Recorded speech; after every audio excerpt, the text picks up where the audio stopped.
From Wits and Weights, I'm Philip Pape, and this is Nutrition Science Daily, bringing you the latest in nutrition, fat loss, and health science, all in under 5 minutes.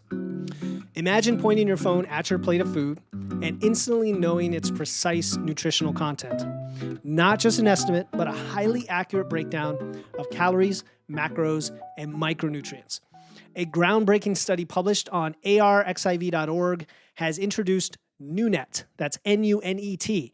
It's an AI-driven tool that uses depth sensing technology to revolutionize dietary tracking and management. Now, the idea of using AI for nutrition isn't new, but NuNet takes things to a new level because unlike current apps that rely on user input or barcodes or flat images or even you describing the foods, NuNet incorporates RGB depth imaging. So it's a fancy way of saying it uses images and it can detect how deep the depth is of the image to measure portion sizes, food volume, and density with a high level of precision. And then by analyzing this data, it can estimate the nutritional profile of a meal far more accurately than traditional tracking methods. And this is huge, right? This has major implications when you're tracking your food because one of the annoying aspects, I would say it takes time and skill to develop is you go out to a restaurant, how the heck do you track what you just ate? And I usually suggest taking a picture and then playing a little guessing game and estimating, or send it to me as your nutrition coach and I can help you do that. But this implies that you can maybe just take a picture and figure it out that way.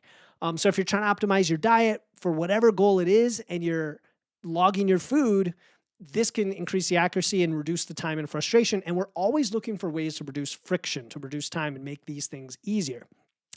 One of the cool aspects of NuNet is how it can adapt to cultural and regional dietary patterns because they've trained it on a whole bunch of foods from around the world, and it's applicable across lots of cuisines.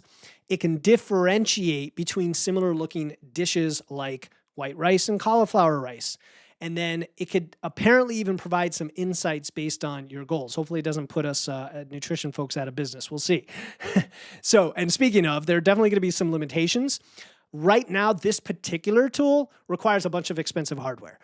Depth sensing cameras, which, by the way, I just said that and then I just realized the latest iPhone that I have already has depth sensing cameras. So I suspect they're going to be able to integrate it in phones before long, if not already.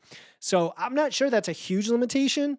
And I don't know how accurate it is for like hidden ingredients, right? Because I always wonder at a restaurant, you never know how much fat or sugar or salt they put in there. And even if you have a perfect picture, one dish from another, if you had twice as much melted butter, I'm not sure it could tell that. So there might be ways that you have to prompt for those changes. Anyway, as far as what this means for you in the future, I really just wanted to share some cool things coming up when it comes to technology. I think accurate tracking is super helpful for being aware of what you're eating, but also don't stress that it has to be so accurate that you need AI to do it. I usually tell people if you're within plus or minus 30% of your calories for the day, that's actually good enough to give you a trend over time of what your calorie intake is. But I would say that the more information you can have where you can see the impact of your meals in real time gives you a really good understanding of your eating habits. So it'd be cool to see where this goes. And then if they can integrate it with other apps, and I know a few apps, including one that I use all the time that may have some technology like this in the near future. So I'm not going to name names until that is revealed. That could be extremely helpful. So I also think this helps with like healthcare settings.